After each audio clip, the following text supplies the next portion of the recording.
हर्षित landmark, सपनों का घर जैसा आप चाहते हैं हम बनाते हैं। 1, 2 एवं 3 BHK ready position flats. Call 9827321321। संसदीय मामलों पर मंत्रिमंडलीय समिति ने संसद का शीतकालीन सत्र 29 नवंबर से 23 दिसंबर तक आयोजित करने की सिफारिश की है। पिछले 1.5 साल में हुए संसद सत्रों की तरह इस साल का शीतकालीन सत्र भी कोविड-19 प्रोटोकॉल के तहत आयोजित किया जाएगा। सत्र के दौरान करीब 20 बैठकें की जाएंगी। महाराष्ट्र के पंढरपुर को पीएम मोदी ने सोमवार को बड़ी सौगात दी। पीएम मोदी ने 2 राजमार्गों श्री संत ज्ञानेश्वर महाराज पालकी मार्ग और संत तुकाराम महाराज पालकी मार्ग का शिलान्यास किया। इस दौरान पीएम मोदी ने कहा कि पंढरपुर की सेवा मेरे लिए साक्षात श्री नारायण हरि की सेवा है। ये वो भूमि है जहां भक्तों के लिए भगवान आज भी प्रत्यक्ष विराजते हैं। ये वो भूमि है जिसके बारे में संत नामदेव जी महाराज ने कहा है कि पंढरपुर तब से है जब संसार की भी सृष्टि नहीं हुई थी। पेंटागन की रिपोर्ट को लेकर AIMM चीफ असदुद्दीन ओवैसी ने मोदी सरकार पर हमला बोला। ओवैसी ने कहा कि हमारी मांग है कि लोकसभा के शीतकालीन सत्र में चीन को लेकर बहस होनी चाहिए और सभी पार्टियों को भारत चीन बॉर्डर पर ले जाया जाए। चीन ने अरुणाचल में गांव बना लिया है। मोदी सरकार चीन पर कुछ नहीं बोल रही। पश्चिम बंगाल में बीजेपी कार्यकर्ताओं ने पेट्रोल डीजल की कीमत में कमी की मांग करते हुए प्रदर्शन किया। इस दौरान भाजपा के राष्ट्रीय उपाध्यक्ष दिलीप घोष ने कहा कि आम लोगों की परेशानी दूर हो, इसलिए आज हम सड़क पर उतरे हैं। लखीमपुर हिंसा मामले में सोमवार को तीसरी बार सुप्रीम कोर्ट में सुनवाई हुई। यूपी सरकार ने सुप्रीम कोर्ट में नई स्टेटस रिपोर्ट दाखिल की है। इस दौरान जस्टिस सूर्यकांत ने एक अहम टिप्पणी करते हुए कहा कि हमें ये कहते हुए दुख है कि 2 FIR को ओवरलैप कर एक विशेष आरोपी को लाभ दिया जा रहा है। दिल्ली के उपहार सिनेमा अग्निकांड केस में पटियाला हाई हाउस कोर्ट ने फैसला सुना दिया है। कोर्ट ने सबूतों से छेड़छाड़ करने के मामले में 4 दोषियों को 7-7 साल की सजा सुनाई है। कोर्ट ने दोषियों पर 2 करोड़ 25 लाख रुपए का जुर्माना भी लगाया। बता दें कि 13 जून 1997 को उपहार टॉकीज में आग लग गई थी। इस घटना में 59 लोगों की मौत हुई थी। टॉकीज में उस दिन बॉर्डर फिल्म लगी थी। 10 नवंबर को दिल्ली में NSA अजित डोभाल के नेतृत्व में अफगानिस्तान संकट को लेकर तमाम देशों के सुरक्षा सलाहकारों के बीच अहम कॉन्फ्रेंस होने वाली है। इस मीटिंग में चीन को छोड़कर रूस और ईरान समेत सभी मध्य एशियाई देशों के राष्ट्रीय सुरक्षा सलाहकार शामिल होने वाले हैं। चीन ने इस मीटिंग में शामिल होने से मना कर दिया। जम्मू कश्मीर के चेरादारी मुठभेड़ मामले में सुरक्षा बलों ने 3 आतंकियों को गिरफ्तार किया। इनके पास से 1 ग्रेनेड और 24 राउंड गोलियां बरामद की गई हैं। बारामूला पुलिस ने इसकी पुष्टि कर दी है। जायडस कैडिला की कोरोना वैक्सीन जाइकोव-डी की कीमत तय कर दी गई है। एक डोज की कीमत 265 रुपए होगी। कंपनी ने कहा कि केंद्र सरकार के साथ परामर्श करने के बाद कीमत तय की गई है। भारत सरकार ने 1 करोड़ डोज का ऑर्डर दिया है। MP बीजेपी प्रदेश प्रभारी मुरलीधर राव ने विवादित बयान दिया। उन्होंने कहा कि मेरे एक जेब में ब्राह्मण और दूसरे जेब में बनिया है। हालांकि उन्होंने फौरन इसे सुधारते हुए कहा कि पहले कहा जाता था कि बीजेपी ब्राह्मण और बनिया की पार्टी है, लेकिन अब धीरे धीरे सभी वर्ग की ओर आगे जा रहे हैं। वहीं मुरलीधर राव के इस बयान पर कांग्रेस ने निशाना साधा। कांग्रेस विधायक PC शर्मा और प्रवीण पाठक ने कहा कि बीजेपी का घमंड बोल रहा है तो ज्यादा दिनों तक नहीं चलेगा, क्योंकि घमंड न रावण का रहा न ही कंस का। पीएम मोदी जनजातीय गौरव दिवस सम्मेलन में शामिल होने 15 नवंबर को भोपाल आएंगे। साथ ही वो world class Habibganj railway station का भी आगाज करेंगे। वहीं गृह मंत्री नरोत्तम मिश्रा ने कहा कि प्रदेश के लिए गौरव की बात है कि पीएम मोदी आ रहे हैं। मध्य प्रदेश विधानसभा अध्यक्ष गिरीश गौतम ने सोमवार को गृह मंत्री नरोत्तम मिश्रा के बंगले पर पहुंचकर उनसे मुलाकात की। इस दौरान दोनों नेताओं के बीच बंद कमरे में आधे घंटे तक चर्चा हुई। दोनों की इस मुलाकात को आगामी शीतकालीन सत्र से जोड़कर देखा जा रहा है। हालांकि विधानसभा अध्यक्ष गिरीश गौतम ने इस मुलाकात को सौजन्य बताया। भाजपा राष्ट्रीय कार्य समिति की बैठक के बाद अब छत्तीसगढ़ प्रदेश कार्य समिति की बैठक 13 नवंबर को होगी। बैठक की अध्यक्षता पार्टी की प्रदेश प्रभारी डी पुरंदेश्वरी करने वाली है। इस बैठक में कई मुद्दों पर राजनीतिक प्रस्ताव लाया जाएगा। साथ ही अगले 3 महीनों के कार्यक्रम भी तय किए जाएंगे। नंद कुमार पटेल की जयंती पर सोमवार को मुख्यमंत्री भूपेश बघेल ने खरसिया में उनकी आदमकद प्रतिमा का अनावरण किया। इसके बाद कॉलेज ग्राउंड में आम सभा में उन्होंने कहा कि नंद कुमार पटेल ऐसे व्यक्ति थे जो किसान, मजदूर और आदिवासियों के हितों की बात करते थे। वहीं सीएम भूपेश ने पेट्रोल डीजल पर वैट को लेकर कहा कि केंद्र सरकार लॉलीपॉप देकर राजनीति कर रही है। सीएम भूपेश बघेल, कृषि मंत्री रविंद्र चौबे और खाद्य मंत्री अमरजीत भगत जांजगीर चांपा जिले के भाटा गांव पहुंचे, जिनका हेलीपैड में ग्रामीणों ने गाजे बाजे के साथ जोरदार स्वागत किया। इसके बाद सीएम ने कर्मकार मंडल के सदस्य दुर्गेश के निवास पर पार्टी कार्यकर्ताओं से मुलाकात भी की। मुख्यमंत्री भूपेश बघेल आज कई कार्यक्रमों में शामिल होंगे। बता दें कि सीएम दोपहर 12 बजे दिशा समिति की बैठक में शामिल होंगे। साथ ही शाम 7:30 बजे रायपुर के पंडरी में व्यापारी संघ के सम्मान समारोह का खास आयोजन किया जा रहा है, जहां सीएम भूपेश बघेल शिरकत करने वाले हैं।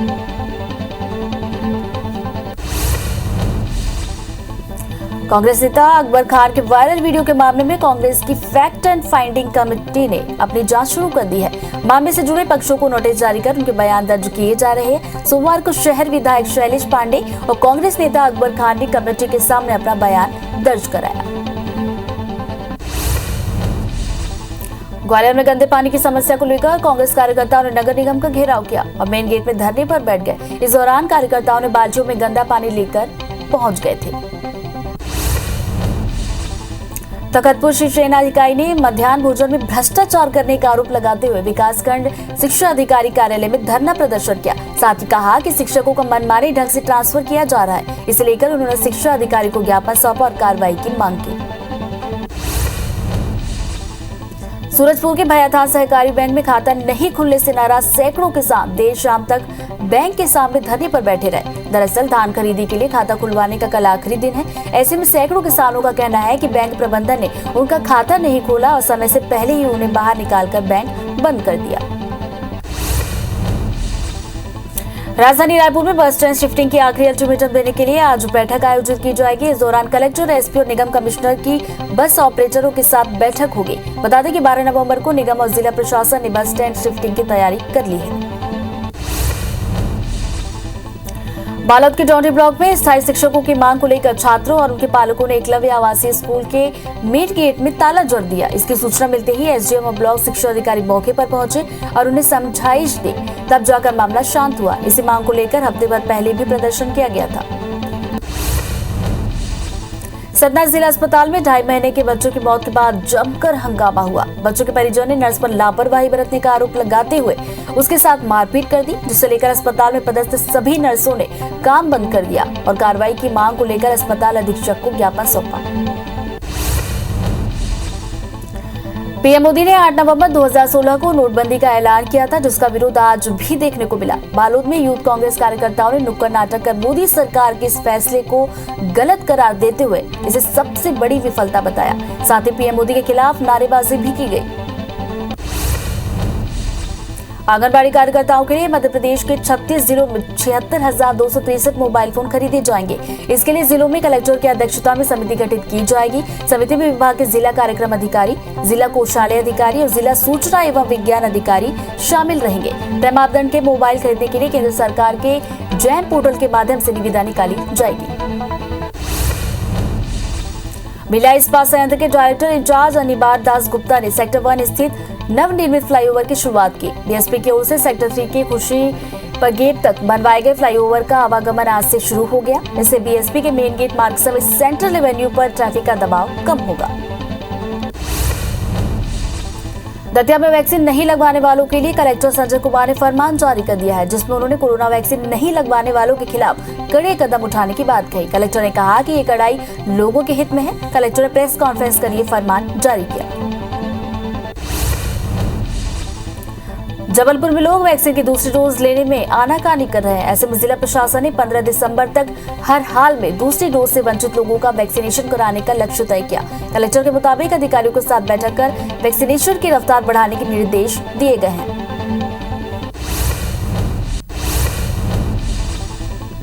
राष्ट्रपति रामनाथ कोविंद राष्ट्रपति भवन में आयोजित पद्म पुरस्कार समारोह में शामिल हुए। आज 2021 यानी इसी साल के लिए पद्म सम्मान दिया गया। आज भी राष्ट्रपति रामनाथ कोविंद ने खेल, कला, राजनीति और उद्योग जगत से जुड़े लोगों को पद्म पुरस्कार देकर सम्मानित किया। दिल्ली में राष्ट्रपति रामनाथ कोविंद ने पूर्व लोकसभा अध्यक्ष सुमित्रा महाजन को पद्म भूषण पुरस्कार से सम्मानित किया।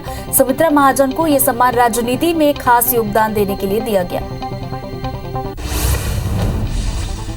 दिल्ली में राष्ट्रपति भवन में आज असम के पूर्व सीएम तरुण गोगोई को मरणोपरांत पद्म भूषण सम्मान से नवाजा गया। राष्ट्रपति रामनाथ कोविंद ने उनकी पत्नी डॉली गोगोई को पुरस्कार दिया। गोगोई को यह पुरस्कार जन सेवा के लिए मिला। बता दें कि तरुण गोगोई असम के 3 बार मुख्यमंत्री रह चुके थे। दिल्ली में पूर्व केंद्रीय मंत्री रामविलास पासवान को मरणोपरांत पद्म भूषण पुरस्कार से सम्मानित किया गया। राष्ट्रपति रामनाथ कोविंद ने उनके बेटे चिराग पासवान को पुरस्कार दिया। दिल्ली में किसान आंदोलन अब धीरे धीरे ठंडा होता दिखाई दे रहा है। इसी बीच आज किसान नेताओं ने दिल्ली हरियाणा के सिंघू बॉर्डर पर बैठक बुलाई है। इसमें आंदोलन पर बड़ा फैसला हो सकता है। बता दें कि पिछले दिनों से दिल्ली पुलिस ने गाजीपुर और सिंघू बॉर्डर पर बैरिकेडिंग हटाई थी। तमिलनाडु के चेन्नई में भारी बारिश की वजह से कई जगह 7-7 लोगों के घर में भी जल भराव हो गया। मौसम विभाग के मुताबिक चेन्नई में आज फिर बादल छाए रहने के साथ मध्यम बारिश होने की संभावना है। संसदीय मामलों पर मंत्रिमंडलीय समिति ने संसद का शीतकालीन सत्र 29 नवंबर से 23 दिसंबर तक आयोजित करने की सिफारिश की है। पिछले 1.5 साल में हुए संसद सत्रों की तरह इस साल का शीतकालीन सत्र भी कोविड-19 प्रोटोकॉल के तहत आयोजित किया जाएगा। सत्र के दौरान करीब 20 बैठकें की जाएंगी। 10 नवंबर को दिल्ली में एनएसए अजय डोभाल के नेतृत्व में अफगानिस्तान संकट को लेकर तमाम देशों के सुरक्षा सलाहकारों के बीच अहम कॉन्फ्रेंस देखने को मिलेगी। इस मीटिंग में चीन को छोड़कर रूस और ईरान समेत सभी मध्य एशियाई देशों के राष्ट्रीय सुरक्षा सलाहकार शामिल होने वाले हैं। चीन ने इस मीटिंग में शामिल होने से मना कर दिया। चीन की कम्युनिस्ट पार्टी 3 दिन की बैठक करने वाली है, जिसमें मौजूदा राष्ट्रपति शी जिनपिंग को तीसरी बार सत्ता में लाने पर मुहर लगाई जाएगी। चीन की कम्युनिस्ट पार्टी की 19वीं सेंट्रल कमेटी देश के 100 सालों के संघर्ष के दौरान प्रमुख उपलब्धियों और ऐतिहासिक अनुभवों के आधारित पर रिजोल्यूशन का रिव्यू करेगी और उम्मीद है कि उसे तुरंत पारित कर भी दिया जाएगा। महाराष्ट्र के पुणे के पिसोली इलाके में आज सुबह एक फर्नीचर गोदाम में आग लग गई। घटना की सूचना मिलने पर दमकल की टीम मौके पर पहुंची और आग पर काबू पाने का प्रयास किया गया। वहीं आग कैसे लगी ये स्पष्ट नहीं हो पाया है। हालांकि घटना में किसी के हताहत होने की खबर भी नहीं है। भोपाल में हमीदिया अस्पताल के पीडियाट्रिक विभाग में बड़ा अग्नि हादसा हो गया। तीसरी मंजिल पर स्थित बच्चों के पीडियाट्रिक विभाग में सोमवार रात करीब 8 बजे आग लगने से 4 नवजात बच्चों की मौत हो गई। शुरुआती जांच में मौत का कारण धुएं से दम घुटना बताया गया है। करीब 4 घंटे की मशक्कत के बाद देर रात 12:30 बजे फायर ब्रिगेड और पुलिस की टीम ने आग पर काबू पाया। इधर हादसे की खबर मिलते ही चिकित्सा शिक्षा मंत्री विश्वास सारंग भी मौके पर पहुंचे। सारंग के मुताबिक वार्ड में 40 बच्चे भर्ती थे, जिनमें 36 को सुरक्षित बाहर निकाल लिया गया, बचाया जा सका। परिजनों को 4-4 लाख रुपए का मुआवजा दिया जाएगा।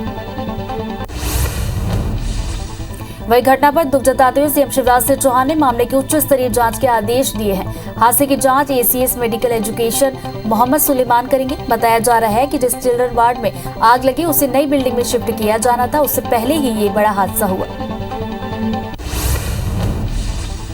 भोपाल के हमीदिया अस्पताल कैंपस के पीडियाट्रिक विभाग में हुए अग्निकांड के बाद कई सवाल खड़े हो रहे हैं। परिजन ने अस्पताल प्रबंधन पर गंभीर आरोप लगाए हैं। उनका आरोप है कि अब तक उन्हें प्रबंधन ने बच्चों की शिफ्टिंग की कोई जानकारी नहीं दी। जानकारी मांगने पर स्टाफ नर्स ने धमकी दी। प्रबंधन का कहना है कि बच्चों को दूसरे मेडिकल वार्ड में शिफ्ट किया गया है। वहीं अस्पताल में भर्ती बच्चों के परिजनों का आरोप ये भी है कि आग नर्सों की लड़ाई के दौरान लगी। दूसरी तरफ देखने वालों का दावा है कि वार्ड में करीब 200 बच्चे भर्ती थे, जबकि अस्पताल प्रबंधन ने केवल 40 बच्चों की ही जानकारी दी। दिल्ली की हवा जानलेवा हो चुकी है। दमघोंटू हवा के कारण बड़ी संख्या में लोगों को सांस लेने में तकलीफ हो रही है। इसी बीच केंद्रीय प्रदूषण नियंत्रण बोर्ड ने राष्ट्रीय राजधानी में प्रदूषण पर नियंत्रण के लिए कुछ सुझाव दिए हैं, जिसमें सड़कों की मशीनरी सफाई और सड़कों पर पानी के छिड़काव में वृद्धि करने, सभी ईंट भट्टों को बंद रखने जैसे उपाय शामिल हैं। जायडस कैडिला की कोरोना वैक्सीन जाइकोव डी की कीमत तय कर दी गई है। एक डोज की कीमत 265 रुपए होगी। कंपनी ने कहा कि केंद्र सरकार के साथ परामर्श करने के बाद कीमत तय की गई है। भारत सरकार ने 1 करोड़ डोज का ऑर्डर भी दे दिया है। देश में वैक्सीनेशन का काम धीरे धीरे आगे बढ़ रहा है। देश में वैक्सीनेशन का आंकड़ा 109 करोड़ 12 लाख के पार पहुंचा, जिसमें 74 करोड़ 37 लाख से ज्यादा लोगों को पहला डोज, तो वहीं 34 करोड़ 74 लाख से ज्यादा लोगों को दोनों डोज लग चुकी है।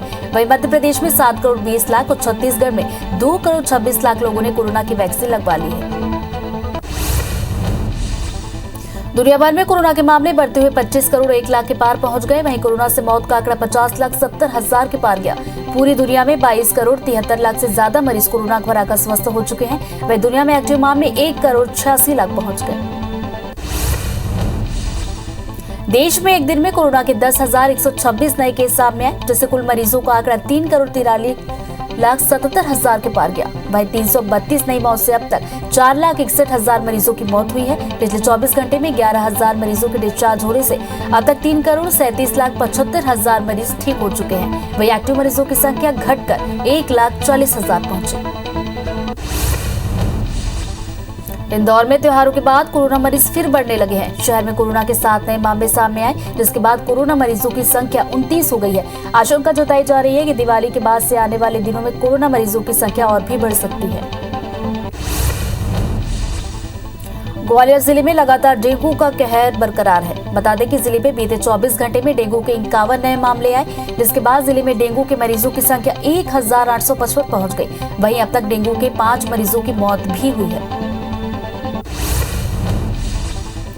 जबलपुर में लोग वैक्सीन की दूसरी डोज लेने में आनाकानी करते हुए दिख रहे हैं। ऐसे में जिला प्रशासन ने 15 दिसंबर तक हर हाल में दूसरी डोज से वंचित लोगों को वैक्सीनेशन कराने का लक्ष्य तय किया है। कलेक्टर के मुताबिक अधिकारियों के साथ बैठक कर वैक्सीनेशन की रफ्तार बढ़ाने के निर्देश दिए गए। छत्तीसगढ़ में परिवहन विभाग ने ट्रैफिक नियम तोड़ने वाले के लिए नया नियम जारी किया है। इसके तहत यदि 14 साल या उससे कम उम्र के नाबालिग गाड़ी चलाते पकड़े जाते हैं तो उनके माता पिता कानून के दायरे में आएंगे और उन्हें इसके लिए 500 रुपए जुर्माना भी वसूला जाएगा। छत्तीसगढ़ में पहली बार इस तरह का नया नियम बनाया गया। भोपाल में इंटरस्टेट बसों का किराया 5 से 10% कम हो सकता है। बस ऑपरेटर किराया कम करने के लिए तैयार है, जिसके बाद किराए में 100 से 250 रुपए तक की राहत मिलेगी। डीजल के दाम कम होने से किराए में कमी हो रही है, जिससे महाराष्ट्र, गुजरात, राजस्थान, छत्तीसगढ़ और उत्तर प्रदेश जाना अब सस्ता हो जाएगा। आंगनबाड़ी कार्यकर्ताओं के लिए मध्य प्रदेश के 36 जिलों में 76,263 मोबाइल फोन खरीदे जाएंगे।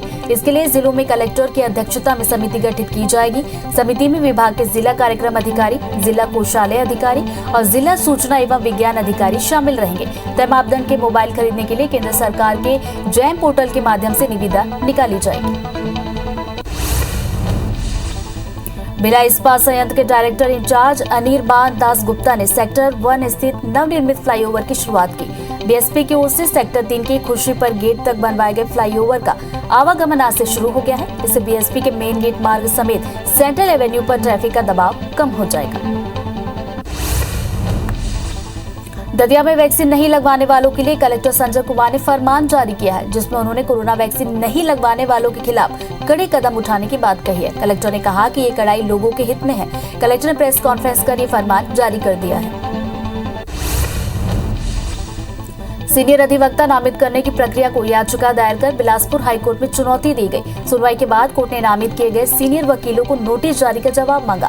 मामले में आगामी सुनवाई 20 दिसंबर से शुरू होने वाले हफ्ते में रखी गई है। प्रार्थना सभा के नाम पर धर्मांतरण करने वाले मामले में सरगुजा पुलिस ने 2 आरोपियों के खिलाफ अपराध दर्ज किया। बता दें कि बीजेएमवाई के हंगामे के बाद पुलिस ने सेलवान सिमिंज समेत 2 लोगों को हिरासत में ले लिया था। 2 दिन पहले अंबिकापुर के उदयपुर ढाब में प्रार्थना सभा के नाम पर लोगों के धर्मांतरण का मामला सामने आया था। ऐसे में यहां भारतीय जनता युवा मोर्चा के कार्यकर्ताओं ने हंगामा किया था, जिसके बाद पुलिस ने सेलवान मिंज और अनिल के स्पोट्टा के खिलाफ छत्तीसगढ़ धर्म स्वतंत्रता अधिनियम के तहत मामला दर्ज किया।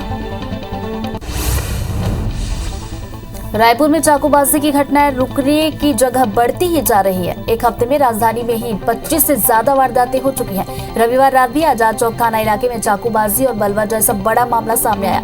रामकुंड इलाके में युवाओं के एक गैंग ने एक युवक को चाकू मारकर गंभीर रूप से घायल कर दिया। वहीं एक और युवक का सिर पत्थर से कुचलने की भी कोशिश की।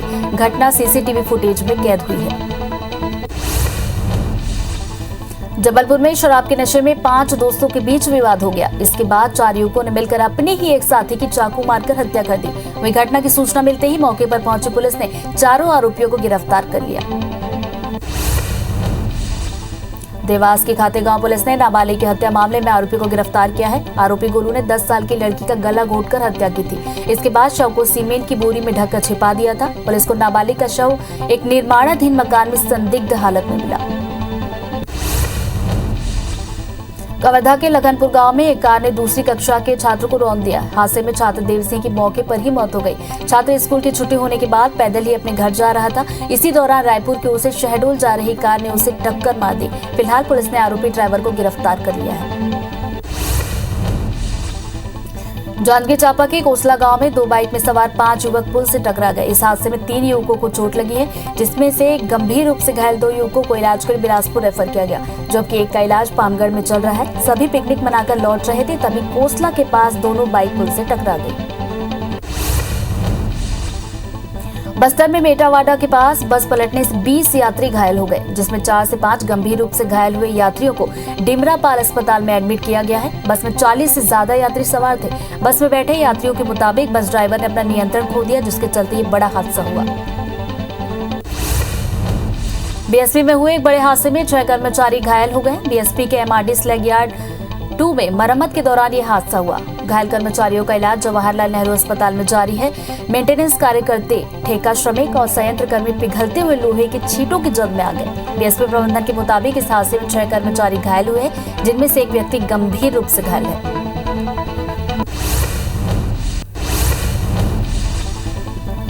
टीकमगढ़ में मारपीट का मामला सामने आया। मारपीट में घायल युवक ने इलाज के दौरान दम तोड़ दिया। युवक की मौत पर परिजनों ने चौराहे पर शव रखकर विरोध जताया, जिसके बाद कोतवाली और देहात थाना पुलिस मौके पर पहुंचे और परिजनों को समझाइश दी।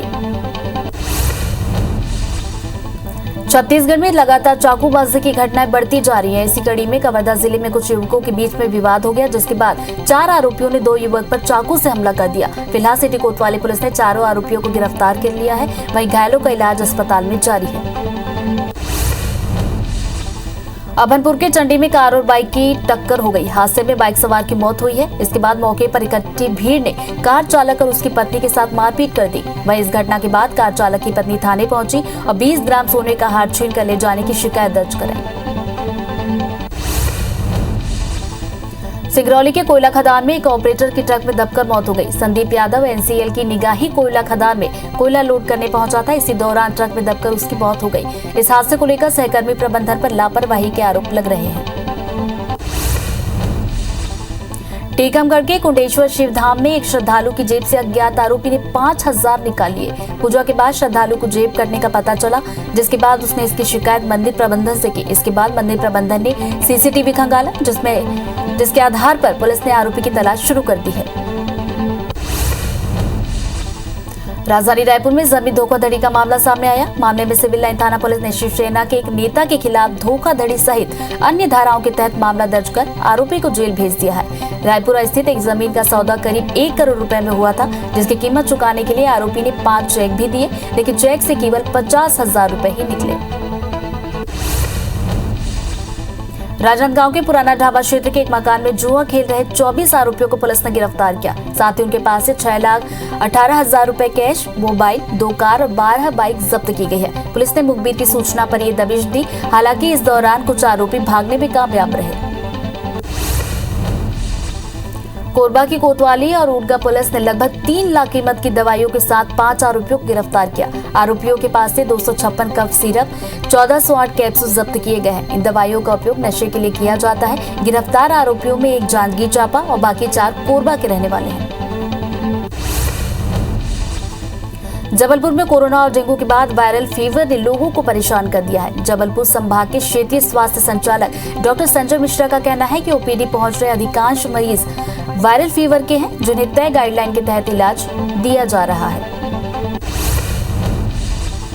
मुरैना में खाद की कालाबाजारी करने वालों पर प्रशासन ने कार्रवाई की है। कोतवाली थाना इलाके के गल्ला मंडी में डीएपी खाद की 40 बोरी के साथ 3 आरोपियों को पुलिस ने गिरफ्तार किया। बता दें कि आरोपी डीएपी खाद को राजस्थान में सप्लाई किया करते थे।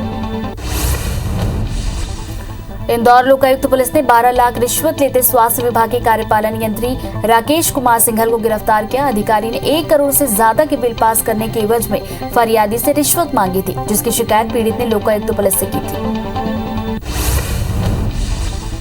धमतरी के पोटियाडीह गांव के ग्रामीणों ने अवैध कार्यों में संलिप्त लोगों पर तत्काल कार्रवाई करने और गांव में पुलिस चौकी खोलने की मांग जिला पुलिस प्रशासन से की है। ग्रामीणों का कहना है कि गांव के चौक चौराहों में जुआ सट्टा खेला जाता है, जिससे गांव का माहौल खराब हुआ है। उज्जैन में बाबा महाकाल की कार्तिक माह की पहली सवारी निकाली गई। इसके पहले सभा मंडप में बाबा महाकाल की पूजा अर्चना की गई। इसके बाद चांदी की पालकी में सवार होकर बाबा महाकाल नगर भ्रमण पर निकले। केशकाल झिटकू मिटकी की अमर प्रेम गाथा पर निर्देशक राजा खान एक फिल्म का निर्माण कर रहे हैं, जिसमें स्थानीय युवा लालजी कुर्राम और अभिनेत्री लवली अहमद नजर आएंगी, जिसके तहत पेंड्रावन के सती माता मंदिर प्रांगण में एमएलए और ग्रामीणों की मौजूदगी में फिल्म की शूटिंग शुरू की गई। दंतेवाड़ा में इंद्रावती नदी के किनारे बसे चिन्नार गांव में ग्रामीणों की समस्या जानने के लिए जिला स्तरीय जन समस्या निवारण शिविर का आयोजन किया गया, जिसमें अलग अलग विभागों के स्टॉल लगाए गए। इन स्टॉलों में ग्रामीणों ने अपनी समस्याएं बताई। इस दौरान कलेक्टर समेत कई अधिकारी मौजूद रहे। खंडवा के हनुवंतिया टापू पर जल महोत्सव को लेकर तैयारियां शुरू हो चुकी है। जल महोत्सव का विधिवत शुरुआत 20 नवंबर से होने की चर्चा है, जो 1 महीने तक चलेगा। वहीं महोत्सव से पहले ही यहां 5000 से ज्यादा स्थानीय और आसपास के जिलों से पर्यटक सैर सपाटे और बोटिंग के लिए पहुंच रहे हैं।